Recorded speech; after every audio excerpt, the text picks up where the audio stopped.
यो कार्यक्रमको निर्देशन तथा संयोजन गरिरहनु भएको छ, मलाई सहयोग गरिरहनु भएको छ मित्र जीवन विष्टले र विशेष प्राविधिक सहयोग पुर्याइरहनु भएको छ भाइ निलेश जङ विष्टले। र यो कार्यक्रमको सम्पूर्ण व्यवस्थापनको पाटो मिलाइराख्नु भएको छ यस रेडियो यानि कि गणतन्त्र एफएम का प्रबन्ध निर्देशक डेभिड बस्नेतले भनेदेखि यति बेला हाम्रा थोरै भन्दा थोरै टिम बसेर यो कार्यक्रम सञ्चालन गरिरहेका छौँ र हाम्रा सम्पूर्ण श्रोतालाई हामी कार्यक्रममा स्वागत पनि गर्न चाहन्छौँ। मित्र रमेशजी सँगसँगै म जीवन विष्ट।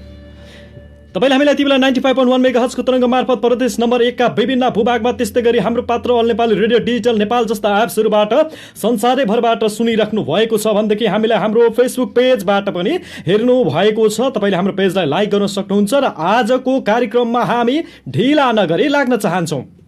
आजको कार्यक्रममा हामी कोरोनाको ताजा स्थिति खास गरी प्रदेश नम्बर 1 मा र कोरोनासँग सम्बन्धित अन्य विभिन्न प्राविधिक विषयमा कुरा गर्नेछौँ। र मैले एकपटक फेसबुक लाइभ गर्दा भनेको पनि थिएँ कि यहाँ यति बेला महामारीको समयमा सङ्कटको समयमा मेडिकल पर्सनहरूको राय सुन्ने हो, एक्सपर्टहरूको राय सुन्ने हो। आज हामी एकजना विशेषज्ञसँग कुराकानी गर्न गइरहेका छौँ जो कोरोनाकै बिरामीहरूलाई प्रत्यक्ष रूपमा दैनिक दर्जनौं कोरोना सङ्क्रमित बिरामीहरूलाई सेवा पुर्याइरहनु भएको छ बीपीकेएचएस धरानमा रहेर। पक्कै पनि यति बेला मनगणन्ते तवरले इन्टरनेटमा हेरेका विभिन्न किसिमका समाचारहरूलाई आफैले शब्द थपेर एउटा वाक्य निर्माण गर्दै समाचार बनाउने प्रचलन बढेको छ र यति बेला सामाजिक सञ्जालमा पनि तपाईँले हामीलाई यति बेला हेरिराख्नु भएको छ। जो डाक्टर यति बेला हामीसँग लाइभमा जोडिराख्नु भएको छ उहाँ यति बेला कोरोना पेसेन्टहरूको बीचबाट सेवा दिँदै हामीसँग जोडिनु भएको छ। उहाँलाई हामी प्रश्न गर्नेछौँ कि कोरोना सङ्क्रमित व्यक्तिहरूले तपाईँलाई भेट्दा कस्तो अनुभव गर्छन्, के प्रश्न सोध्छन्,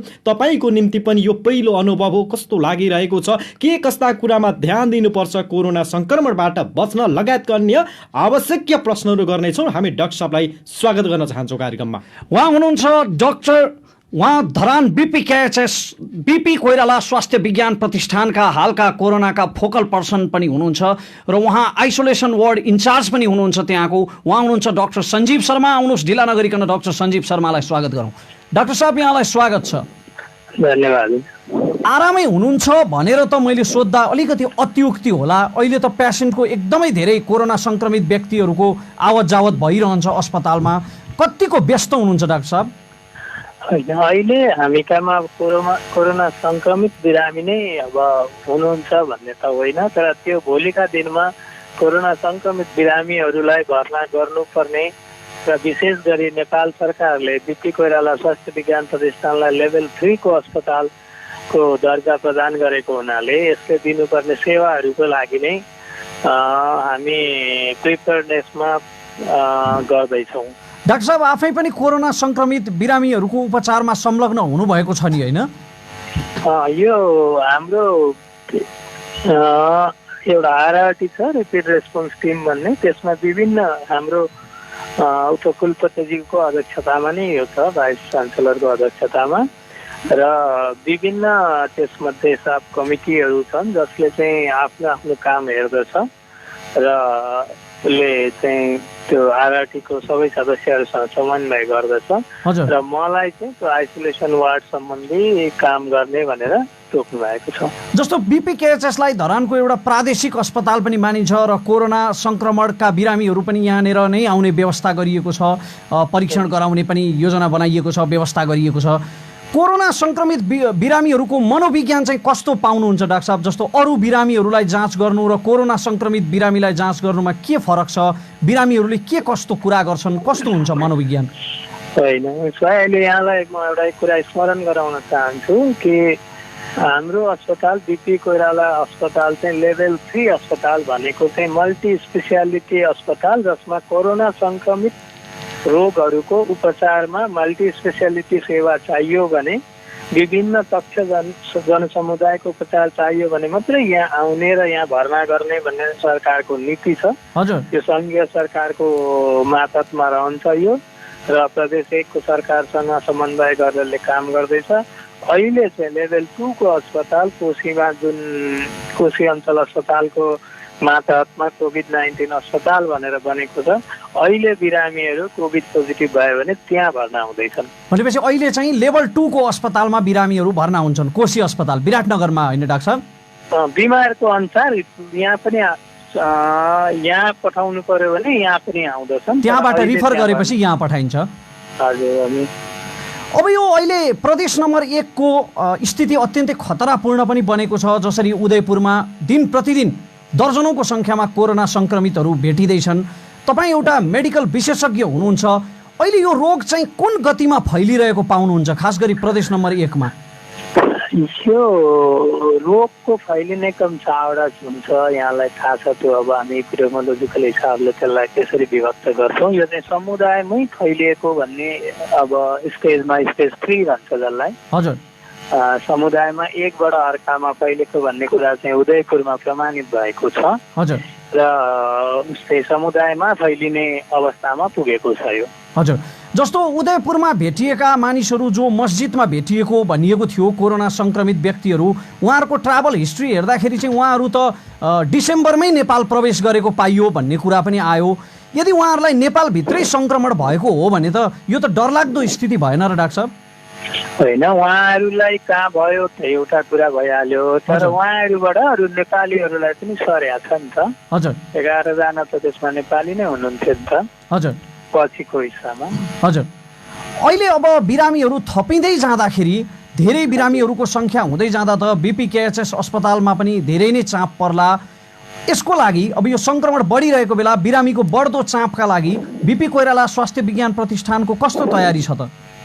यहाँहरूले सायद हाम्रो उपकुलपतिज्यूको इन्टरभ्यूहरू हेर्नुभयो होला, उहाँले पनि सक्नु भएको छ। हजुर। एउटा छुट्टै जुन हाम्रो रिहेबिलिटेसन सेन्टर भन्ने छ, त्यहाँ एउटा कोरोनाको लागि छुट्टै अस्पताल भन्ने बनाउने भनेर उहाँ आउने बित्तिकै लाग्नु भएको छ। हजुर। र यसमा सम्पूर्ण पदाधिकारीहरू र प्रतिष्ठानले यसमा लागि परेको छ भने उहाँको नेतृत्वमा। र अहिले सुरुमा चाहिँ त्यहाँ 100 बेडको अस्पताल चाहिँ अब 12-13 गते भित्रै रेडी पार्ने।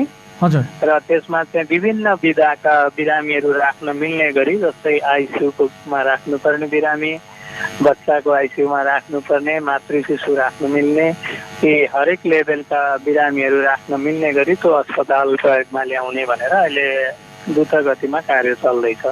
जस्तो कोरोना परीक्षण गर्ने चाहिँ 2 प्रकारका विधिहरू हुन्छन् भनिन्छ। यो आरडिटी र पिसिआर विधिबाट कोरोना परीक्षण गरिन्छ भनिन्छ। अनि यो आरडिटी अर्थात् ऱ्यापिड डायग्नोस्टिक टेस्टबाट गरिएको परीक्षण चाहिँ त्यति भरपर्दो नहुन पनि सक्छ, पोजिटिभ भएको नेगेटिभ पनि हुन सक्छ भनिन्छ नि डाक्टर साहब। यी परीक्षणहरूको बारेमा छोटकरीमा बताइदिनुहोस् न। यो हामीले एकदम साधारण भाषामा बुझ्न जरुरी छ। मलाई लाग्छ यो आरडिटी परीक्षणका कुराहरू चाहिँ अब प्रयोगशालाभित्र हुने शब्दहरू बाहिर निस्केर जनमानसमा गएर एउटा भयभीत अवस्था सिर्जना भएको छ। त्यसलाई बुझ्ने एकदम सजिलो तरिका छ। कुनै पनि रोग हाम्रो शरीरमा कीटाणु छिर्यो भने र त्यो रोग छिर्ने बाटोबाट यसलाई भेट्टाउन सकिन्छ। जस्तै कोरोनाको कुरा गर्दा हाम्रो मुखबाट, नाकबाट, आँखाबाट छिर्ने भयो यो शरीरमा। जब नाक मुखबाट छिर्छ त्यसले शरीरमा गइसकेपछि आफ्नो वंशवृद्धि गर्छ। वंशवृद्धि गरेपछि त्यो शरीरमा यो त एक किसिमको विदेशी शत्रु भयो नि त शरीरको लागि त। अनि त्यसको प्रतिरक्षाको लागि, त्यो शत्रुको विरुद्धमा प्रतिरक्षाको लागि हाम्रो शरीरमा कतिपय सिपाहीहरू बन्छन्, जसलाई चाहिँ हामी एन्टिबोडी भन्छौँ। त्यो सुरुमा आइजिएम नामको सिपाही हुन्छ, त्यहाँ पछाडि आइजिजी नामको सिपाही हुन्छ र टेस्ट गर्छौँ नि जुन आरडिटी भन्ने अहिले हामी कहाँमा एभाइलेबल भएको या त इन्डियामा एभाइलेबल भएको जुन चाहिँ उपलब्ध छ आरडिटी, त्यसले चाहिँ यी सिपाहीहरू छन् कि छैनन् भनेर हेर्ने हो। त्यसले रोग हेर्ने होइन। अर्थात् हाम्रो एन्टिबडीको अवस्था, शरीरमा रोग प्रतिरोधात्मक क्षमता चाहिँ छ कि छैन कोरोना विरुद्ध भनेर हेर्ने मात्रै आरडिटी टेस्ट हो नि त? होइन, त्यसलाई ठ्याक्कै त्यसै गरी नै बुझ्ने भन्दा पनि सजिलो भाषामा त्यो प्रतिरोधात्मक क्षमता विकास हुँदैछ कि छैन भनेर हेर्ने हो। आइजिएम चाहिँ तपाईँको सुरुमै अब 5-6 दिनदेखि 4 दिनदेखि 5 दिन 7 दिनभित्र सुरु हुन्छ। अब त्यो भाइरसलाई मार्नको लागि सिपाही बनेको भनौँ न, तिनीहरू आउँछन्। त्यतिखेर चाहिँ अब भाइरस पनि शरीरमा हुन्छ, ती सिपाहीहरू पनि शरीरमा हुन्छ र त्यो लडाइँ हुन्छ।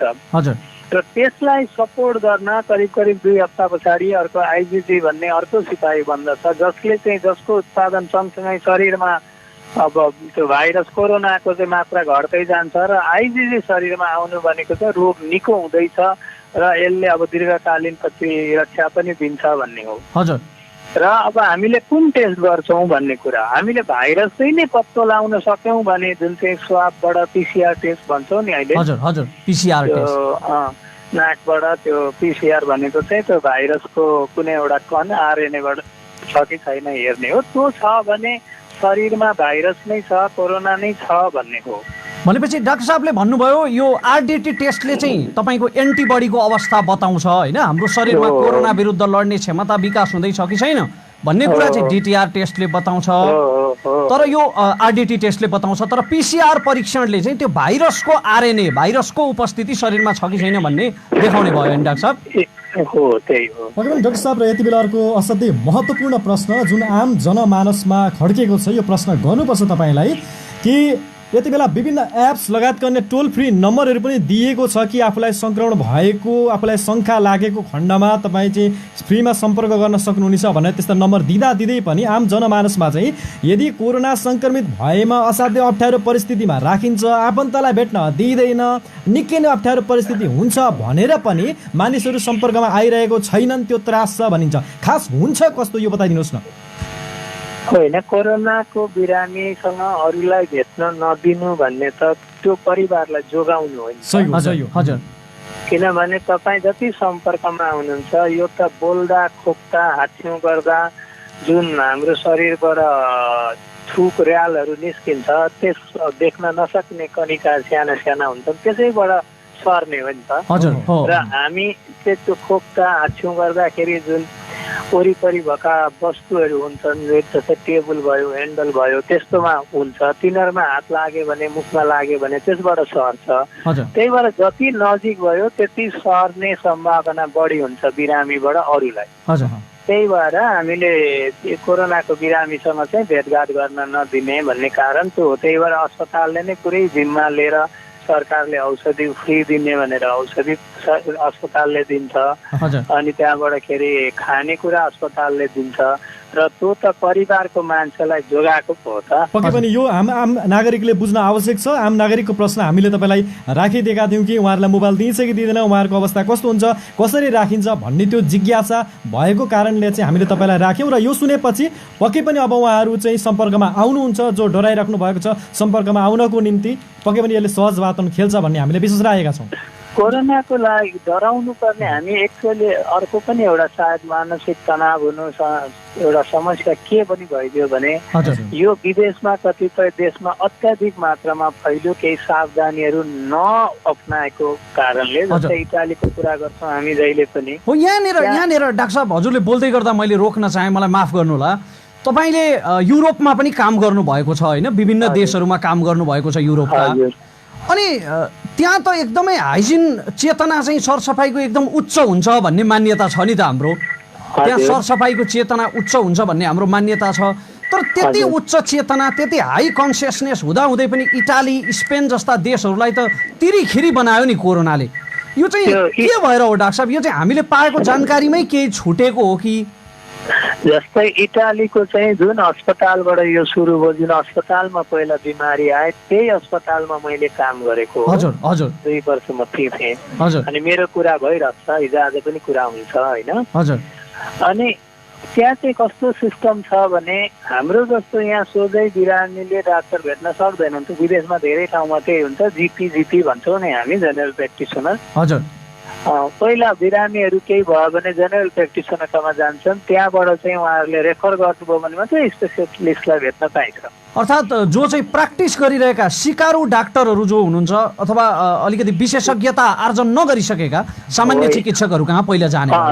त्यसरी नभनौँ, उहाँहरूको आफ्नै विधा पनि विशेषता नै हो होइन। जिपी भनेको जेनरल प्र्याक्टिसमा विशेषज्ञता हासिल गरे हो उहाँहरूले। हजुर हजुर। अनि त्यहाँबाट जेनरल प्र्याक्टिसकोमा जान्छन्, त्यहाँबाट अब उहाँलाई उदाहरणको लागि मृगौला विशेषज्ञ चाहियो भने मृगौला विशेषज्ञतामा, मधुमेहको चाहियो भने त्यसरी पठाउँछन्। हजुर। तर त्यहाँ के भयो भने सुरुमा जब जिपिकामा गयो उहाँहरूले यो रुगाखोकी भन्ने साधारण अवस्थाको रोग जस्तो उहाँहरूले व्यवहार गर्नुभयो। हजुर ती बिरामी अलिकति सिरियस भएपछि ती बिरामीहरू अस्पतालमा गए, ठुलो अस्पतालमा रेफर भए स्पेसियलिस्टकामा, हजुर जुन चाहिँ बेरगामो भन्ने अस्पताल थियो हजुर होइन। अब त्यहाँ के भयो भने यसलाई साधारण रूपमा लिएको हुनाले उहाँहरू आफू पनि सुरक्षित हुनु भएन, हजुर डाक्टरहरू पनि, हजुर र उहाँहरूले अस्पताल पठाउँदा पनि त्यो अस्पतालमा पनि कसैले यसलाई अब त्यो सुरक्षाको जुन तरिकाहरू अपनाउनु पर्थ्यो त्यो अपनाउनु भएन। त्यसो हुँदा के भयो भने त पहिला डाक्टरमा फैल्यो, हजुर त्यो बिरामीको घरमा फैल्यो, हजुर ठुलो अस्पतालमा फैल्यो, अनि डाक्टरबाट अरूमा सर्यो। जस्तो यो हजुर रुगाखोकीको कुरा गरिरहँदा नि डाक्टर साहब, जस्तो रुगाखोकी जस्तै हुने भयो। अब कोरोना लागेको तपाईँलाई शङ्का मात्रै लाग्यो भने पनि सम्पर्क राख्नु भनेर नम्बरहरू दिइएको छ, अघि मेरो मित्रले यहाँ भन्नुभयो। तर अब यो कोरोना रुगाखोकी जस्तै नै भएपछि यसलाई रुगाखोकीबाट फरक गरेर चाहिँ कसरी मलाई कोरोना लागेको हुनसक्छ भनेर पत्ता लगाउन सकिन्छ? त्यो अहिले पत्तो लगाउने नै होइन। स्टेज 1 यो रोगको रोगको बिमारीको चाहिँ 3टा स्टेज हुन्छ भन्छौँ हामी। सुरुमा चाहिँ ठ्याक्कै रुगाखोकी जस्तै हुन्छ, हजुर, त्यहाँ पछाडि न्युमोनिया हुन्छ फोक्सोमा, हजुर, अनि त्यो न्युमोनिया चाहिँ कोही कोही बेला यति चाँडो फैलिन्छ कि अरू सबै अङ्ग बिगार्छ। जस्तो कुन अवस्थामा चाहिँ मैले शङ्का गर्ने त मलाई कोरोना लाग्यो कि भनेर? यो त भाइरल ज्वरोको समय हो डाक्टर साहब। यो त होइन, अहिले चाहिँ भाइरल ज्वरो जस्तो कसैलाई लाग्यो भने सबै आफै घरमै क्वारेन्टाइनमा बस्ने हो। हजुर, किनभने यहाँले के बुझ्नुपर्छ भने कोरोना भनेर त्यति धेरै जुन तरिकाले हामी आत्तिएको छौँ त्यो तरिकाले आत्तिनु पर्ने कुनै कुरा होइन।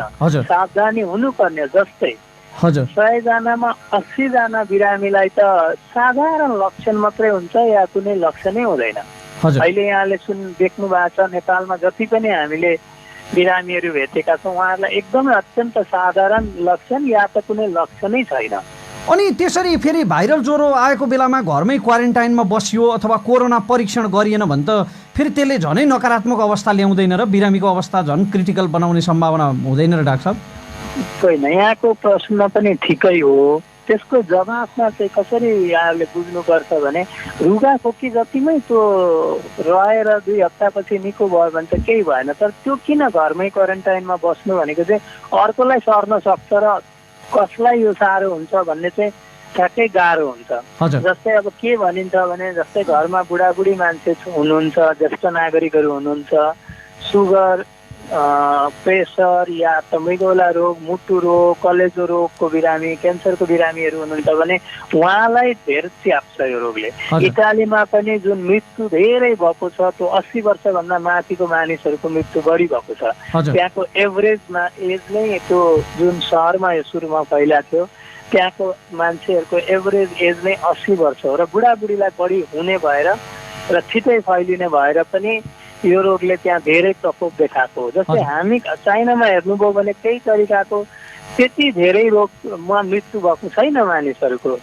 इन्डियामा पनि अहिले हामी हेर्दैछौँ बढ्दैछ। अहिले पूर्व अनुमानपूर्ण रूपले गर्न त सकिँदैन, तर त्यो मृत्यु दर चाहिँ छैन। र मलाई पनि लाग्छ हामी कहाँमा पनि अब धेरै उमेर भएको मानिसहरू कम हुनुभएको र हामीले लकडाउनको सही तरिकाले पालना गर्न सक्यौँ, क्वारेन्टाइन राम्ररी गर्न सक्यौँ र आफ्नो त्यो जुन सरसफाइ विशेष गरी हात धुने। डाक्टर साहब, यहाँको आशय के रह्यो भने यसले वृद्ध अवस्थाका मानिसहरूलाई बढी छिटो असर पार्छ र तबसम्म तपाईँलाई कोरोना लाग्दैन, कोरोनाको भाइरस तपाईँको शरीरसम्म तबसम्म तपाईँको शरीरमा प्रवेश गर्दैन जबसम्म तपाईँ त्यसलाई प्रवेश गर्ने अनुमति दिनुहुन्न। भनेको हामीले सरसफाइ मेन्टेन गऱ्यौँ, सोसल डिस्टेन्सिङ कायम गऱ्यौँ भनेदेखि हामीलाई कोरोना लाग्ने सम्भावना हुँदैन भनेर डाक्टर साहबले हामीलाई भन्नुभयो। अब अन्त्यमा डाक्टर साहब, अन्त्यमा हाम्रो यो कार्यक्रम तमाम श्रोता दर्शकहरूले सुनिरहनु भएको छ, हेरिरहनु भएको छ, तपाईँ के भन्न चाहनुहुन्छ एज अ डक्टर, एउटा मेडिकल पर्सनको नाताले उहाँहरूलाई के भन्न चाहनुहुन्छ अन्त्यमा? पहिला कुरा त म एउटै कुरा भन्न चाहन्छु, त्यो मानसिक त्रासमा नबाचौँ। त्यति धेरै डराउनु पर्ने अवस्था पनि होइन। यहाँ त अब बाटै हिँड्नु पनि हुँदैन कि अब गाडी चढेर एम्बुलेन्समा बिमारी नै आउनु हुँदैन कि भन्ने किसिमको जुन त्रास छ त्यसमा नबसौँ। होइन, त्यो चाहिँ पुरै लकडाउन गरिएर पनि होला डाक्टर साहब? हजुर। अनि त्यहाँबाटखेरि दोस्रो चिज चाहिँ के हो भने यो जुन लकडाउन जस्तो चिज छ, लकडाउनको मुख्य उद्देश्य हो यसलाई फैलिन नदिनलाई र त्यसको पालना गरौँ र आफ्नो सरसफाइमा ध्यान दिउँ, मास्कको प्रयोग गरौँ, हामीसँग जुन चाहिने स्ट्यान्डर्ड मास्क छैन भने कपडाकै भए पनि लगाउँ, त्यसले पनि केही न केही प्रोटेक्सन गर्छ, नहुनुभन्दा कानुमामा निको भने जस्तो। र सरसफाइमा सोसियल डिस्टेन्सिङ मेन्टेन गरौँ र बिमारी भयो भने यति धेरै हेल्पलाइन दिएको छ बिपी कोइराला स्वास्थ्य विज्ञानले, नेपाल सरकारले, अरू अस्पतालले पनि, त्यहाँ सम्पर्क गरौँ। सँगसँगै म यो पनि अर्को अनुरोध गर्न चाहन्छु, हामीले कोरोना कोरोना कोरोना भन्दै अरू बिरामीहरूबाट पनि फेरि आफूलाई अप्ठ्यारो पर्न सक्छ, विशेष गरी समग्रमा आफ्नो टेक केयर गर्नु पर्यो। हजुर, कोरोना, यसैमा म डाक्टर साहबले कोरोना सम्बन्धी कुरा गरिरहँदाखेरि म चाहिँ एउटै कुरा मात्र थप्न चाहन्छु कि कोरोना लागेर अकालमा खस्नुभन्दा एकान्तमा घरमा सुरक्षित बस्नु नै उत्तम हो। डाक्टर साहब, यहाँले हामीलाई आफ्नो अमूल्य समय प्रदान गर्नुभयो, व्यस्त समय दिनुभयो, यहाँलाई धेरै धेरै धन्यवाद डाक्टर साहब। धन्यवाद रमनजी, धन्यवाद, धेरै धेरै धन्यवाद। हस्, आदरणीय श्रोता, आज हामीसँग हुनुहुन्थ्यो डाक्टर सञ्जीव शर्मा, BPKHS का आइसोलेसन वार्ड इन्चार्ज पनि हुनुहुन्छ उहाँ, र कोरोना सम्बन्धीका फोकल पर्सन पनि हुनुहुन्छ। उहाँले विभिन्न देशमा रहेर विज्ञता आर्जन गर्नुभएको छ र हाल यही कोरोना रोगकै क्षेत्रमा उहाँ BPKHS मा कार्य गरिरहनु। दिनुभएको जानकारी अनुसार यति बेला विराटनगरको कोशी हस्पिटलमा चाहिँ राखिएको छ कोरोना संक्रमित बिरामीहरूको लागि, र केही यता पनि राखिएको छ, र प्रदेश नम्बर 1 कै सबैभन्दा ठुलो अस्पताल BPKHS मा चाहिँ कोरोना स्पेशल हस्पिटल पनि बन्दैछ, र यो चाँडै नै बन्ने जानकारी पनि उहाँले दिनुभयो, र तीव्र गतिमा बनिरहेको छ भन्नुभयो। जसरी प्रदेश नम्बर 1 अहिले कोरोना प्रभावित क्षेत्र भनेर भनिएको छ उदयपुरको घटनाले गर्दा, र त्यत्तिकै मात्रामा हामीसँग इक्विपमेन्ट र त्यत्तिकै दक्ष जनशक्ति र अस्पताल पनि छ है भन्ने त्यो प्रत्याभूति डाक्टर साहबको त्यो भनाइबाट हामी बुझ्न सक्छौँ। उहाँले भन्नुभयो कि अस्पताल दर्जनौं बिरामीहरूका लागि BPKHS तयार भइसकेको छ, त्यहाँ आइसोलेसन वार्डको छुट्टै वार्डको व्यवस्था पनि गरिएको छ कोरोना संक्रमित बिरामीहरूका लागि, र ल्याब अर्थात् प्रयोगशाला पनि तयारी अवस्थामा पुग्दैछ भनेर डाक्टर साहबले हामीलाई बताउनु भयो।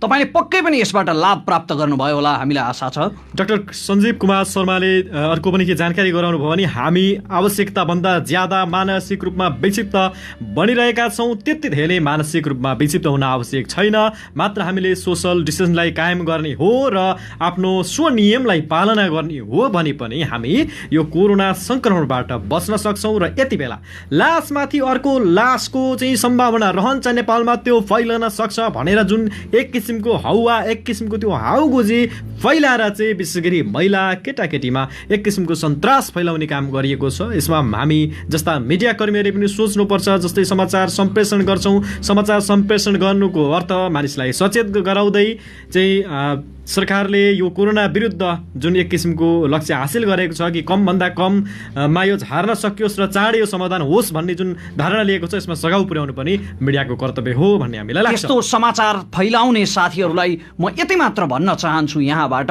कि साथी हो, कमसेकम रोगमाथि त बिजनेस नगरौँ न, धन्दा नचलाउँ महामारीमाथि। पक्कै पनि हामी रमेशजीका केही धारणाहरू सुन्नेछौँ, म एकैछिनमा आउनेछु, हामी यहाँ प्राविधिक समन्वय पनि गर्दैछौँ। आज हामी कार्यक्रमको लगभग अन्त्यतिर आइसकेका छौँ। डाक्टर सञ्जीव कुमार शर्माले दिनुभएको उदाहरण, उहाँले जसरी इटालीको उदाहरण दिनुभयो र त्यहाँ कसरी रोग डाक्टरहरूमै पहिला फैलियो, रोगको जानकारी नभएको कारणले डाक्टरहरूमा फैलियो र डाक्टरहरूबाट अरू बिरामीहरूमा फैलियो, त्यसकारण यहाँ सोसल डिस्टेन्सिङ कायम राख्नुपर्छ, जरुरी छ भनेर उहाँले भन्नुभयो। त्यसकारण यो लकडाउनको पालना गरौँ, आफू र आफ्नो परिवारको सुरक्षाका लागि यो जरुरी छ। पक्कै पनि म क्षमा पनि माग्न चाहन्छु, किनकि यताउता भइरहेको छ, स्टुडियोबाट बाहिर निस्किने काम भइरहेको छ, हाम्रो सानो टिम भएको हुँदा यति बेला हामीले अफेयरमा पनि तपाईँले धेरैले फोन गरिराख्नु भएको छ 02553232131 को लाइनमा। आज हामीले प्रत्यक्ष फोन कल लिएका छैनौँ, जसको लागि कन्ट्रोल रुमबाट हाम्रा सहकर्मी मित्रहरूले चाहिँ सम्बन्धित निकायलाई खबरदारी गराउने र समन्वय गराउने काम पनि गरिराख्नु भएको छ। अब हामी यही कार्यक्रमबाट नबाहिरिकन नै हामी अब केही मेयर साहबहरूसँग, केही जनप्रतिनिधिहरूसँग जोडिने कोसिस गरिरहेका छौँ। पथरी मेयरलाई हाम्रा सहकर्मी मित्रले फोन लगाइराख्नु भएको छ। दिलीप राई हुनुहुन्छ, मोरङ पथरीका मेयर हुनुहुन्छ, उहाँलाई फोन लगाउने कार्य भइरहेको छ। म यसमा समन्वय गर्नको निम्ति अलिकति यहाँबाट बाहिरिन्छु, जसको लागि हामी एकैछिन कोरोनाबाट कसरी बच्ने, आफ्ना दैनिकीलाई कसरी सञ्चालन गर्न सक्छौँ त भन्ने विषयमा मेरो रमेश प्रसादबाट हामी केही लिन्छौँ। जसरी डाक्टर साहबले यहाँ अहिले भर्खरै जानकारी गराउनु भयो हामीसँगको प्रत्यक्ष संवादमा कि कोरोना भनेको त्यत्रो ठुलो, असाध्यै धेरै डराउनु पर्ने भयावह स्थिति यहाँनिर छैन, कोरोना भनेको एउटा सामान्य ज्वरो जस्तै हो, तर असावधानी भयो भने मात्रै कोरोनाबाट मृत्यु हुने हो। यदि समयमै यदि बिरामीले औषधि उपचार प्राप्त गर्यो भने कोरोनाबाट मानिसको मृत्यु हुँदैन भन्ने कुरा पनि उहाँले भन्नुभयो। र कोरोनाको औषधि त बनिसकेको छैन, तथापि औलो रोगका लागि प्रयोग हुने एउटा औषधि, त्यसै गरी ज्वरो रुगा मर्कीको केसमा प्रयोग हुने अन्य खालका औषधिहरू पनि कोरोनाका लागि व्यापक रूपमा प्रयोग भइरहेका छन् र तिनीहरूले सफलता आर्जन गरेका छन्। नेपालभित्रै पनि 2 जना कोरोनाका पेसेन्टहरू पूर्ण रूपमा निको भएको समाचार हामीले प्राप्त गऱ्यौँ, जुन असाध्यै धेरै खुसीको कुरा हो। त्यसकारण कोरोनासँग भयभीत हुनुपर्ने, कोरोना विरुद्ध एकदमै धेरै नकारात्मक हुनुपर्ने, समाजमा लासमाथि लास हुन्छ भनेर अनेक नकारात्मक हल्लाहरू फिजाउनु पर्ने अवस्था छैन। कोरोनाको स्थिति अहिलेसम्म पनि हाम्रो समाजमा नियन्त्रणमा नै छ। यति बेला हामीसँग बोरङपथरी शनिश्चरी नगरपालिकाका मेयर दिलीप राई सर हुनुहुन्छ, उहाँसँग हामी कुरा गर्छौँ। रमेशजी, मेयर साहब यहाँलाई स्वागत छ कार्यक्रममा। धन्यवाद। आरामै हुनुहुन्छ? म आरामै छु। अहिले यो कोरोनाको प्रकोप देशभरि फैलिरहेको बेलामा, खास गरी प्रदेश नम्बर 1 मा पनि फैलिरहेको अवस्थामा पथरी नगरपालिकाको स्थिति कस्तो छ? पथरी शनिश्चरी नगरपालिकाको अहिले तत्कालीन अवस्था भनेको चाहिँ संक्रमितको संख्या हामीसँग छैन। हजुर। भारतदेखि बाहेक तेस्रो मुलुकबाट आएको मानिसहरू चाहिँ हाम्रो नगरपालिकामा करिब 30 जना जति हुनुहुन्छ। हजुर। उहाँहरू 30 जना मध्ये चाहिँ हामीहरूले 10 जनालाई चाहिँ प्रदेश सरकारले तयार गरेको टाढीको यो क्वारेन्टाइनमा लगेर राख्यौँ। हजुर। समय अवधिभर राखेर उहाँहरूको परीक्षण गर्दाखेरि नेगेटिभ देखिएको छ। उहाँहरू घरमा आइसक्नु भएको छ। उहाँहरू घरमा आएको पनि अगाडि बढी भइसक्यो। हजुर। र त्योदेखि बाहेक बाँकी रहनु भएको 20 जना मान्छेहरूलाई चाहिँ नगर अस्पतालमा नै हामीले उहाँहरूको ऱ्यापिड टेस्ट गर्यौँ। ऱ्यापिड टेस्ट गर्दाखेरि चाहिँ उहाँहरू सबैजनाको नेगेटिभ आएको छ। हजुर। र भारतबाट आएको मानिसहरू चाहिँ करिब 10-12 जना हुनुहुन्थ्यो। उहाँहरूको पनि सबैजनाको हामीले ऱ्यापिड टेस्ट गरेको छौँ। टेस्ट गर्दाखेरि उहाँहरूको नेगेटिभ आयो। हजुर। त्योदेखि बाहेक अस्तिको दिन मात्र हामीहरूले चाहिँ सहरी कार्यालयमा थुनुवामा रहेको हिजो 11 जना थुनुवाहरू थिए। ती थुनुवाहरूको हामीले ऱ्यापिड टेस्ट गऱ्यौँ। उहाँहरूको पनि नेगेटिभ आएको छ। त्यसले गर्दाखेरि चाहिँ हाम्रो नगरपालिका अहिले चाहिँ भयरहित अवस्थामा रहेको कुरा यहाँलाई जानकारी गराउन चाहन्छु। ठिक छ मेयर साहब, हामीलाई पथरीबाटै केही त्यस्ता श्रोताले जिज्ञासा पनि राख्नु भएको छ सामाजिक सञ्जालमा, जुन हामी तपाईँलाई राख्न चाहन्छौँ। तपाईँ यति बेला जनतासँग जोडिएर राहत वितरण लगायत गर्ने कार्यमा जुटिराख्नु भएको छ, जसको लागि तपाईँलाई हामी धेरै धेरै धन्यवाद पनि भन्न चाहन्छौँ तपाईँको यो सक्रियताको निम्ति। र केही त्यस्ता नागरिकका प्रश्नहरू म तपाईँलाई गर्न चाहन्छु।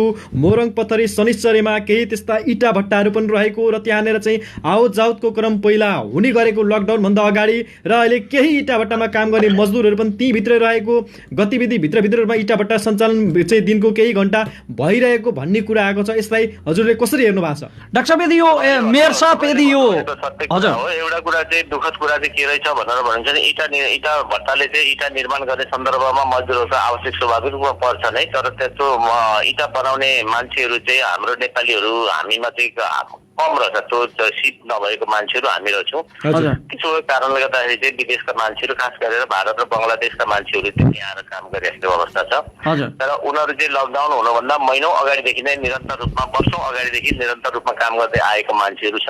त्यहाँनिर चाहिँ थप मान्छेहरू आवत जावतको अवस्था पटक्कै छैन। तर कहिलेकाहीँ के छ भन्नुहुन्छ भने त्यो इटा पकाउनको लागि चाहिँ कोइला ल्याउने काम हुन्छ। कोइला ल्याउँदाखेरि चाहिँ हामीहरूले प्रवेश गर्नुभन्दा अगाडि नै हामीले त्यहाँनिर चाहिँ कोइलाको गाडीलाई चाहिँ चेक गरिराखेको छौँ। प्रहरी प्रशासनको माध्यमद्वारा त्यो मान्छेहरू चाहिँ फाल्टो मान्छे छ कि छैन चेक जाँच गरेर मात्र सही भएमा मात्र पठाउने काम गरेको छ। त्यसो भएको कारणले गर्दा नयाँ मान्छेको अहिले आवत जावतको अवस्था छैन। मेयर साहब, जस्तो प्रश्न चाहिँ के थियो भने अहिले पनि इटा भट्टा लकडाउनको समयमा पनि कतिपय इटा भट्टाहरू चाहिँ पथरीमा केही घण्टाका लागि सञ्चालन भएको सुनिन्छ। यो कुरा कतिको साँचो हो?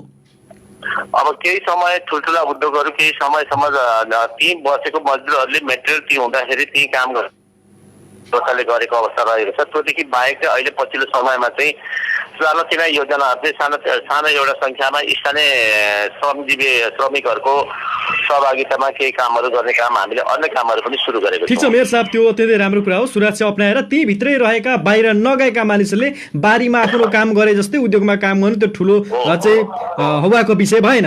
यसलाई ठुलो बनाउनु हुँदैन पनि। र राहत वितरणको अवस्था कस्तो छ सर मोरङ पत्री शनिश्चरीको सन्दर्भमा कुरा गर्नु पर्दा? राहत वितरणको विषय भनेको चाहिँ हामीले करिब करिब तपाईँको 5,000 पुग्नपुग 5,000 परिवारलाई राहत वितरण गरिसकेको अवस्था रहेको छ। हामीले राहत वितरण गर्दाखेरि 2 जना भन्दा तलको संख्यालाई चाहिँ 12 केजी चामल, 2 केजी दाल, 1 लिटर तेल, 1 प्याकेट नुन, 2 प्याकेट 2वटा साबुन र 2 जना भन्दा माथिको परिवार भएकोलाई चाहिँ हामीले 25 केजी चामल र बाँकी सबै अन्य वस्तु चाहिँ बराबर नै वितरण गरेको छौँ। असाध्यै मेयर साहब, म यहाँलाई यो कुरा गरिरहँदै बिचैमा म धन्यवाद दिन चाहन्छु। हुन त स्रोत साधनको अभावको कारणले पनि हुनसक्छ कतिपय स्थानीय निकायहरूले चाहे जसरी राहत वितरण गर्न सकेका छैनन्, तर तपाईँले चाहिँ यो लकडाउन अनिश्चित भएको बेला, यो लकडाउन अनिश्चित समयका लागि भएको बेलामा 25 किलो चामल वितरण गरेका छौँ भन्नुभयो। 2 जना भन्दा बढी यदि परिवारको संख्या भएमा 25 किलो चामल हामीले राहत वितरण गरेका छौँ भन्नुभयो। यो कुराको, यो प्रयासको लागि म तपाईँलाई धेरै धेरै धन्यवाद दिन चाहन्छु, किनकि यसले गर्दा धेरै धेरै गरिब मानिसहरू, धेरै निमुखा मानिसहरू लाभान्वित हुने सम्भावना। लकडाउनको समयमा काहीँ कतै जानु पर्यो, कुनै त्यस्तो समस्या पर्यो भने कसरी चाहिँ तपाईँलाई सम्पर्क गर्न सक्छन्? मोरङ पत्री शनिश्चरी भित्र त्यो हेल्पलाइनको व्यवस्था छ छैन, के छ यति बेला मिडियाबाट जानकारी गरौँ। हेल्पलाइनको हामीले छुट्टै व्यवस्थापन गरेको छैनौँ, तर जतिखेर जुन समयमा लकडाउन हुन लागिरहेको छ, लकडाउन हुने समयमा नै हामीले एक दुईवटा काम गरेको छौँ। एक दुईवटा काम भनेको चाहिँ नगरपालिकाको प्रमुख, उपप्रमुख, प्रमुख प्रशासकीय अधिकृत, स्वास्थ्य संयोजक, प्रत्येक वार्डको वार्ड अध्यक्षहरूको मोबाइल नम्बर हामीले सार्वजनिक गरेको छौँ। प्रत्येक नागरिकसँग चाहिँ नगरवासीहरूसँग मोबाइल नम्बरहरू छ। त्यसो भएको कारणले गर्दाखेरि चाहिँ सम्पर्क गर्नको लागि चाहिँ सिधा सम्पर्क कुनै पनि बेला उहाँहरूले गर्न सकिराख्नु भएको छ। आवाज जावतलाई वास्तविकता आवश्यकताको आधारमा कुनै समस्या पर्यो भनेदेखि चाहिँ हामीहरूले अब प्रशासनसँग सहकार्य गरेर त्यसलाई पनि सरल तुल्याइराखेको छौँ। र थप यहाँलाई चाहिँ अर्को जानकारी पनि गराउन चाहन्छु। अहिले बढी चर्चा चाहिँ चल्न थालिरहेको छ, खास गरेर काठमाडौँमा थुनिएर बसेका मानिसहरूको सन्दर्भलाई लिएर चर्चा चल्न थालिरहेको छ। त्यसको व्यवस्था पनि हामी केही दिन पछाडि नै जानकारी गराउँछौँ। यसरी हामी त्यसको व्यवस्था पनि मिलाउँछौँ। यो कम्तीमा पनि हाम्रो नगरवासीहरूले तपाईँको रेडियो यदि सुनिराख्नु भएको छ भनेदेखि तपाईँको रेडियो मार्फत यो पनि जानकारी होस् भन्न चाहन्छु। मेयर साहब, यो राहतकै सम्बन्धमा म अर्को एउटा प्रश्न गर्न चाहे।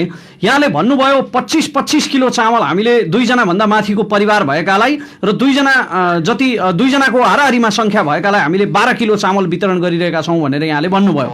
यहाँका योजनाहरू असाध्यै आकर्षक सुनिन्छन्, यहाँले भनिरहेका यी कुराहरू।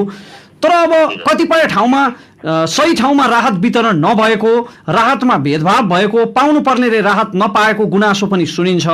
राहत त वडाहरूको सक्रियतामा वितरण भइरहेको होला, यसको अनुगमनको चाहिँ कतिको व्यवस्था छ? पत्री नगरपालिकाले कस्तो व्यवस्था गरेको छ? हामीहरूले सुरुवातको चरणमा चाहिँ राहत वितरण गर्दाखेरि चाहिँ यहाँले भन्नुभयो जस्तै वार्ड समितिले गरेको निर्णय, त्यहाँको अग्रणी नेतृत्वले गरेको सहमति, राजनीतिक दलका पार्टी नेताहरूले गरेको सहमतिका आधारमा हामीले वितरण गर्यौँ। हजुर।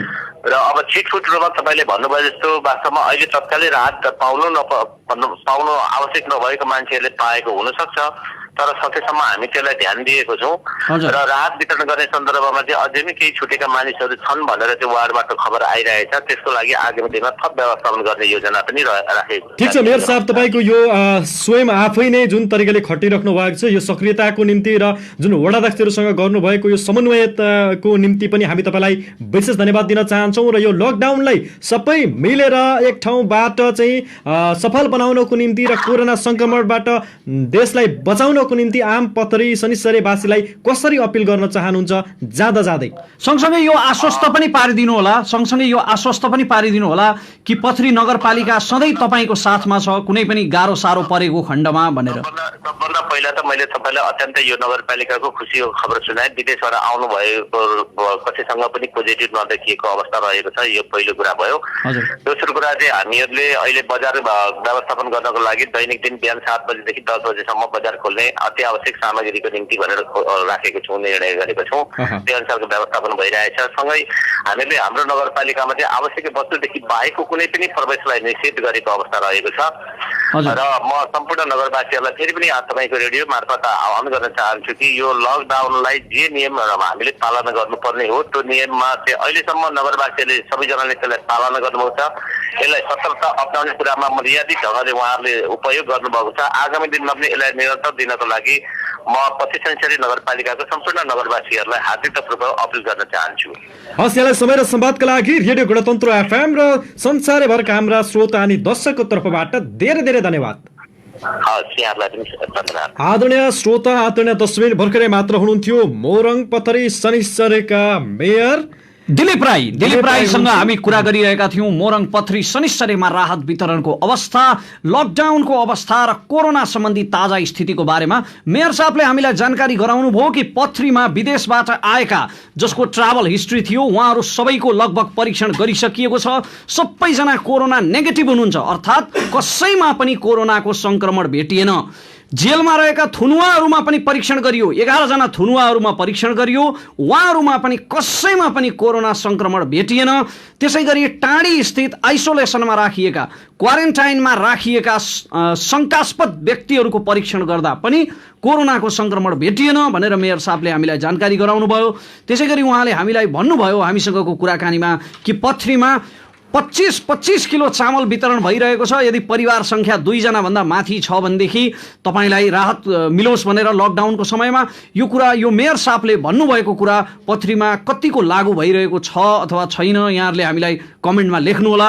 हामीलाई टेलिफोन गरेर पनि यहाँहरूले जानकारी गराउन सक्नुहुनेछ। हामी विभिन्न जनप्रतिनिधिहरूसँग सम्पर्क गर्ने क्रममा छौँ र भोलिको कार्यक्रममा हामी सम्भव भएमा उर्लाबारीका मेयर खड्ग फागुसँग लाइभ कुराकानी गर्ने तर्खरमा छौँ, प्रयासमा छौँ। जसले लकडाउनलाई पालन गराउनको निम्ति आफै नै फिल्डमा उत्रिएर लकडाउन उल्लङ्घन गर्नेलाई तह लगाउने काम गर्नुभएको थियो। काँचो बाँसको बाटाले हानेर हुन्छ कि सम्झाएर हुन्छ कि जुन उपाय लकडाउन तोड्नेले अवलम्बन गर्छ उसलाई जुन कुरा फिट हुन्छ त्यसले नै समाधान गर्ने प्रयत्न गर्नुभएको थियो। र यो कोभिड-19 कोरोनाको जुन उपचार भइरहेको अस्पतालहरूको विषयमा जानकारी लिनको निम्ति भोलि उहाँ विशेष समय लिएर धरान आउने जानकारी हामीलाई प्राप्त भएको छ र हामीले समन्वय गर्ने प्रयास गरेका छौँ कि उर्लाबारी यति बेला प्रदेश नम्बर 1 कै सर्वोत्कृष्ट नगरपालिका जस्तो देखिएको छ, किनकि काम गर्ने उहाँको जुन शैली छ यसलाई आम नागरिकले समेत सल्युट गरेका छन् र आफ्नो वडाध्यक्षले पनि उहाँलाई सघाएको अवस्था छ।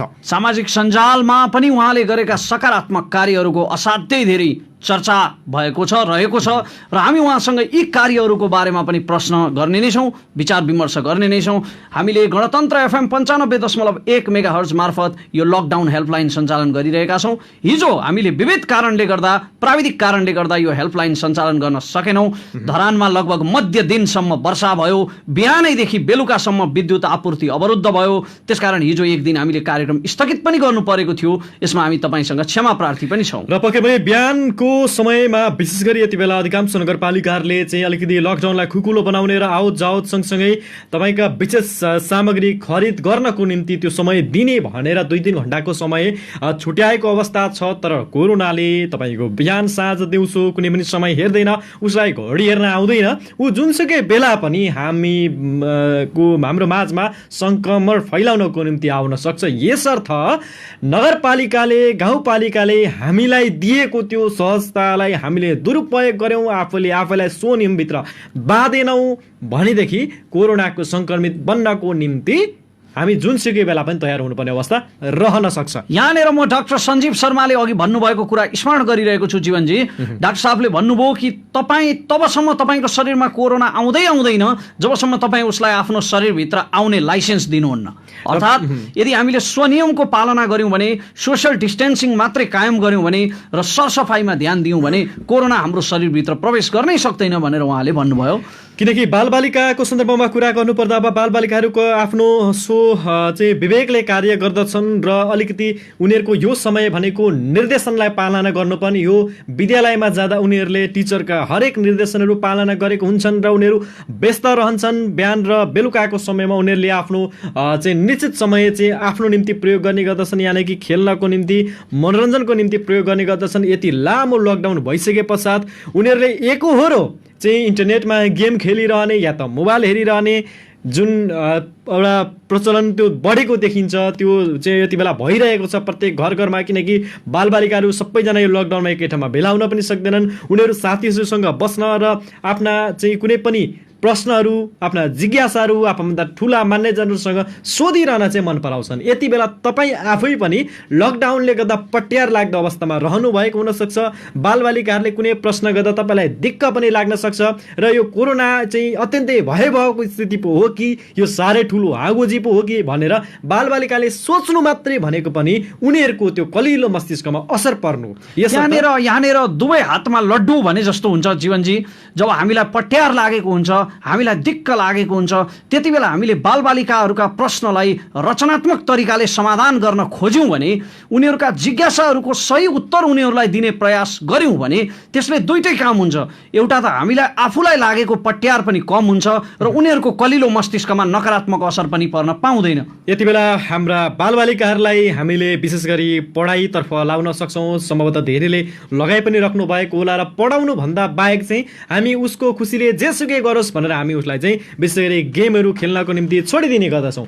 तर वास्तविकता के हो भनेदेखि उसले चाहिँ तपाईँको दिनमा 2-3 घन्टा मात्रै गेम खेल्न पाउने भएको हुनाले, होमवर्क गरेको समय बचेको टाइममा चाहिँ गेम खेल्न पाउने भएकोले उसको गेमले गर्दाखेरि मानसिक रूपमा केही विकास, वृद्धि र विकास हुन्थ्यो होला, उनीहरू बढी खुसी हुन्थ्यो होला। तर यति बेला उनीहरूसँग पर्याप्त आवश्यकता भन्दा पनि ज्यादा समय चाहिँ यो गेम खेल्ने भएको हुनाले उनीहरूलाई पनि दिक्क लागेको हुनसक्छ र यसरी धेरै बेर गेम खेल्न दिँदा उनीहरूको आँखामा समेत असर पर्न सक्छ। यसले एकहोरोपन ल्याउन सक्छ बालबालिकाहरूमा। यो एउटा मनोवैज्ञानिक चाहिँ कुरा हो र यस्तो अवस्थामा हामीले गर्ने हाम्रा कामहरूलाई बालबालिकालाई सिकाउन सक्छौँ, ड्रइङ गर्न लाउन सक्छौँ, राम्रा अक्षर कसरी बनाउन सकिन्छ भनेर अक्षर बनाउन लगाउन सक्छौँ, लेखाउन सक्छौँ। भनेदेखि कोही सङ्गीतको वातावरणमा हुनुहुन्छ, सङ्गीत सिक्नु भएको छ, घरमा सङ्गीतमय वातावरण छ भने बच्चाहरूलाई सङ्गीततर्फ पनि लाउन सक्नुहुन्छ। उनीहरूले सोच्दै नसोचेको नयाँ अलिकति इन्ट्रेस्टको विषयमा लगाउन सक्नुहुन्छ।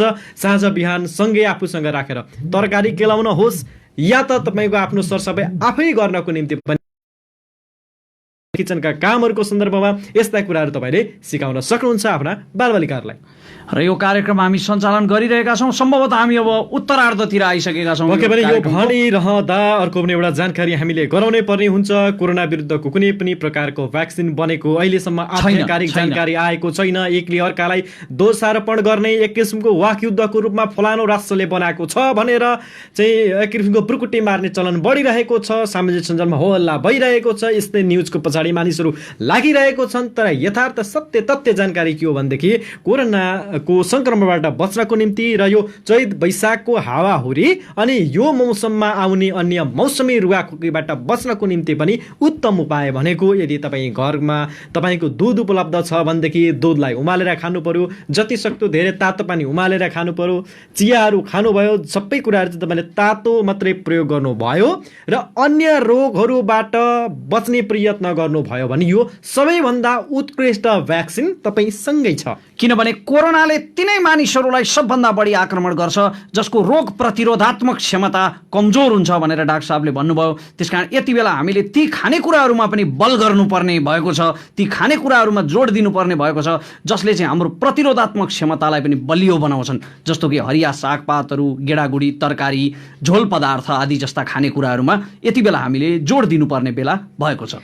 पक्कै पनि यति बेला एकादेशको कथा हराएर युट्युबमा अनि कार्टुनमा त्यो एउटा पात्रले, प्लास्टिकको मानिसले, एउटा चित्रले भोएको व्यथा मात्रै विद्यार्थीलाई, बच्चा बच्चीलाई देखा भन्ने त्यो प्रचलन बढेको छ। यो समयमा बच्चा बच्चीहरूलाई हामीले क्रिएटिभ बनाउनको निम्ति, उनीहरूको धैर्यता बढाउनको निम्ति हेर्ने सँगसँगै सुन्ने कुराहरू पनि उनीहरूलाई बढाउन सक्छौँ। एकादेशका ती पुराना कथाहरू जुन हामी पहिला चाहिँ सुन्दै सुत्ने गर्थ्यौँ आफ्ना बाजे बोजू, हजुरबा हजुरआमाबाट यो प्रचलन बढेको छ। त्यस्ता एकादेशका कथाहरूबाट विभिन्न किसिमका ट्रिकहरू हुने गर्दथे भनेदेखि विभिन्न सचेतता अपनाउनको निम्ति पनि ती कथाहरू काम लाग्ने गर्दथे। यसर्थ सकिन्छ भने एकादेशका कथा र कप्तान बाजेका कथाहरू खोजेर आफ्ना बालबालिकालाई सुनाउनु आवश्यक रहन्छ। असाध्यै राम्रो कुरा गर्नुभयो तपाईँले, बाल्यकालमा पुर्याउनु भयो। तर म चाहिँ एकादेशका कथाहरू सुन्ने सँगसँगै सुनाउने वर्गमा पनि पर्दथे। मेरा भाइ बहिनीहरू मबाट एकादेशका कथाहरू सुनेर एकदमै धेरै खुसी भएका, एकदमै हर्षित भएर निधाएका ती दिनहरू सम्झन्छु। पक्कै पनि र लकडाउन हेल्पलाइन भन्ने बित्तिकै हामी स्वयं आफैलाई पनि दुःख लागेको हुनसक्छ कि एकहोरो एउटै मानिससँग बसिरहनु पर्दा, एउटैको अनुहार हेरिरहनु पर्दा र फोनमा पनि आफ्नै कामका साथीहरूलाई कहिले काम खुल्ला भनेर त्यो चिन्ता गरिराख्नु पर्ने अवस्था आफ्नोमा छ। यो बाध्यतालाई हामीले अहिले नै चाहिँ कैँचीले काटेर फाले जस्तो फाल्न पनि सक्दैनौँ, यसबाट हामीले छुटकारा पाउन पनि सक्दैनौँ। तर गर्ने के त भन्दा हामी सानोमा खेलेका त्यस्ता बालसाका साथीहरूलाई हामीले समय दिन सकिरहेको हुँदैनौँ। उनीहरूले हामीलाई फोन गर्दा पनि हामी काम गरिरहेको अवस्थामा फोन गर्दा छोटो बोल्ने पर्ने अवस्था हुन्छ र उनीहरूले यो सोचिरहेको हुन्छन् कि यो ठुलो भयो, अब हामीलाई समय दिन छोड्यो, निकै परको भइहाल्यो नि भनेर चित्त दुखाइ त्यो हुनसक्छ। यसर्थ यति बेला सम्झेर आँखा बन्द गरेर ती धुलीमाटी गरेका साथीहरूलाई सरप्राइज कल पो दिने हो कि यसो गर्दा पुराना कुराहरू सम्झेर दिन त त्यसै बिति नै हाल्छ। पक्कै पनि हाम्रा कतिपय आफन्तहरू हुन सक्छन् जोसँग हाम्रो सम्बन्धमा केही अमिल्दोपना आएको हुनसक्छ, केही दूरी बढेको हुनसक्छ। यो दूरी घटाउने एउटा अवसर पनि हो। र अर्को सबैभन्दा महत्त्वपूर्ण कुरा यति बेला हामीले गर्नुपर्छ, यो पृथ्वी हामी सँगसँगै हाम्रा वरिपरि रहेका घरपालतु जनावरहरूको पनि हो। यति बेला सडकहरू पुरै खाली भएको छ, खाली सडकमा कुकुरहरू दौडेको देख्न सक्छौँ। ती कुकुरहरू खुसीले दौडेर नाचेको उफ्रेको नभइकन भोकले तडपेको हुनसक्छ। यति बेला कसैले पनि आफूलाई त खाना छैन, के को कुकुरको कुरा गरेको, यो नाटकबाजी बन्द गर भनेको हुनसक्छ। तर मानिसको सबैभन्दा पहिलो चाहिँ साथी जनावर भनेको कुकुर हो, जसले हिजोको दिनसम्म हामीलाई सुरक्षा दिँदा, हिजो हामीले जुठो भात फालिदिँदा, बेलुका भुकिदिँदा हामी साह्रै नै खुसी हुने गर्थ्यौँ। तर यति बेला भुक्दा पनि हामीलाई झर्को लागेको हुनसक्छ अभावको कारणले गर्दा। अभाव जोकै बेला पनि आउन सक्छ, हाम्रो एउटा परीक्षण हो। यसर्थ घरपालतु कुकुरहरूलाई पनि हेर्ने प्रयत्न गरौँ। असाध्यै राम्रो कुरा गर्नुभयो। यो समय भनेको सबै मानिसदेखि जनावरसम्म सम्पूर्ण प्रकृति नै एक्लिएको बेला हो। यति बेला मानिस मात्र एक्लै छैन, ती जनावरहरू पनि एक्लै छन्। किनभने हिजोसम्म सडकमा उनीहरूले प्रशस्त खाद्यान्न पाउँथे यताउता डुल्दा, तर आज त कल कारखाना पसलहरू सबै बन्द छन्। त्यसकारण पनि सडकमा अधिकांश कुकुरहरूको खुट्टा भाँचिएको देख्न सकिन्छ। हाम्रो साथैमा होलान् यति बेला अमेरिका र बेलायत अनि युरोपियन कन्ट्रीबाट ल्याइएका कुकुरहरू तपाईँको काखमा बसिरहेको होलान्। त्यो जुन हिजोअस्ति भर्खर पाउन भनेर तपाईँले किनेर खरिद गरेर ल्याउनु भएको छ, तर तपाईँको घर बाहिर त्यो कुकुर त तपाईँको घरभित्र बसेर भुकिदिन्छ तपाईँको इन्ट्रेस्ट अनुसार। जो तपाईँको घरमा गलत कार्यले गलत मानसले बोकेर आएका मानिसहरूलाई खेदाउने भनेको त्यही बाहिर तपाईँले खुट्टा भाँचिदिएको कुकुर नै हो। यसर्थ सोच्ने प्रयत्न गरिदिनु होला। हामी यो पनि भन्न चाहन्छौँ। र अलिकति राहतको सन्दर्भमा कुरा गर्नुपर्दा यति बेला विवादहरू पनि आइरहेका छन्। ज्ञानेन्द्र शाही लगायत अन्य व्यक्तिहरू चाहिँ पक्राउ परेको भन्ने कुरा पनि आएको छ। यो कुनै एउटा व्यक्तिको कुरा गर्न खोजेको होइन, तर सरकार पनि छ है, सरकारलाई पनि मान्नुपर्छ है भन्ने त्यो भावना राखौँ। र सरकारी पदाधिकारीहरूले पनि यी सामाजिक अभियन्ताहरू पनि हामीलाई सघाउन आएका व्यक्तिहरू हुनै भन्ने त्यो भावना राखेर सन्तुलित तवरले हामीले व्यवहार गरौँ। र यति बेला झै झगडा गर्ने, दोषारोपण गर्ने कामलाई कम्तीमा हामी नागरिकले चाहिँ बन्द गरौँ। र हामी यो कुराहरू चाहिँ हामी यहाँबाट भन्न चाहन्छौँ। यो विषयमा बोल्न धेरै मन छ, तर यो सङ्कटको समय आलोचना गर्ने अथवा रडाको मचाउने समय होइन। यो समयमा हामीले कुकुर बिरालो जसरी झम्टिन र जुझ्न, एकअर्काको विरोध गर्न अथवा एकअर्कालाई समात्न, कर्याप झ्याप पार्नको लागि सिँगै जिन्दगी छँदैछ।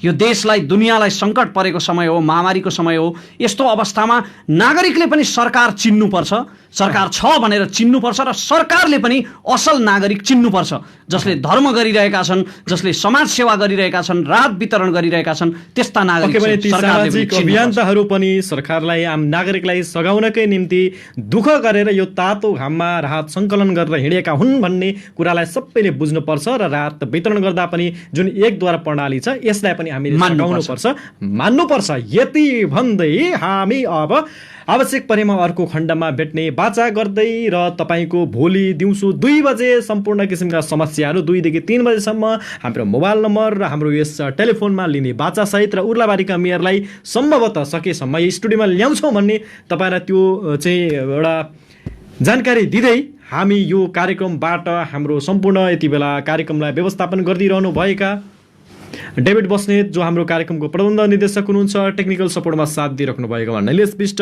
लगायतका अन्य हाम्रो सम्पूर्ण साथीहरू जसले यति बेला नेपथ्यमा रहेर तपाईँको जिज्ञासालाई टिपेर सम्बन्धित पक्षमा राखिराख्नु भएको छ, फोन गरिराख्नु भएको छ, उहाँहरू सबैप्रति आभार प्रकट गर्दै तपाईँ श्रोता अनि दर्शकलाई पनि धन्यवाद दिँदै हामी आफैलाई पनि धन्यवाद दिँदै हामी यो ठाउँबाट अघि आउन चाहन्छौँ। भन्दा पनि यति बेला साथै एउटा खुसीको कुरा राख्नुपर्ने भएको छ। मोरङ नभइकन धरान 11 मङ्गलबारेबाट हाम्रा एकजना श्रोताले भन्नुभएको थियो कि तपाईँहरूसँग एउटा मात्र सवारी साधनले यति बेला सेवा दिइराख्नु भएको छ आम नागरिकलाई।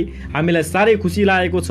मेरो एउटा स्कुटी पनि छ, बाइक पनि छ भनेर एउटा साथीले फोन गर्नुभएको थियो। तपाईँलाई आवश्यक परेको खण्डमा जति बेला पनि लगेर गणतन्त्र एफएमले चलाउन सक्छ, यो सेवा प्रदान गर्नमा चाहिँ मद्दत गर्न सक्छ भनेर त्यो किसिमको आशा हामीलाई देखाउनु भएको थियो। त्यो चाहिँ प्रतिबद्धता जाहेर गर्नुभएको थियो धरान 11 का एकजना राई मित्रले। उहाँको नाम ठ्याक्कै याद भएन, तर भोलि उहाँलाई पनि हामी यहीँबाट फोन गरेर हामी लिन चाहिँ लिँदैनौँ, अहिले यसरी काम चलाउँछौँ, तर धन्यवादसम्म चाहिँ भन्छौँ किनकि हामीलाई विश्वास गरिदिनु भएको छ, रेडियोलाई विश्वास गरिदिनु भएको छ। अत्यन्तै विशाल हृदय राखेर तपाईँले भन्नुभयो कि मसँग एउटा बाइक र एउटा स्कुटर छ, तपाईँहरूले जतिखेर चाह्यो त्यतिखेर लिन सक्नुहुन्छ, चलाउन सक्नुहुन्छ भन्नुभयो। तपाईँलाई धेरै धेरै धन्यवाद छ मित्र, र भोलि हामी तपाईँसँग कार्यक्रममा कुराकानी पनि गर्नेछौँ। मौका मिले चौका हान्नु, हाब्राले काब्रा खाए जस्तो भन्ने नेपाली उखान छ। हामी पाउने बित्तिकै त्यसरी लिन त लिँदैनौँ, सकेसम्म हामी आफ्नै प्रयत्नबाट चल्ने प्रयास गर्छौँ, तर सम्भव नभएमा हामी तपाईँसँग समन्वय गर्नेछौँ। यो प्रतिबद्धताका लागि तपाईँलाई फेरि एकपटक धन्यवाद दिँदै हामी अघि आउन चाहन्छौँ।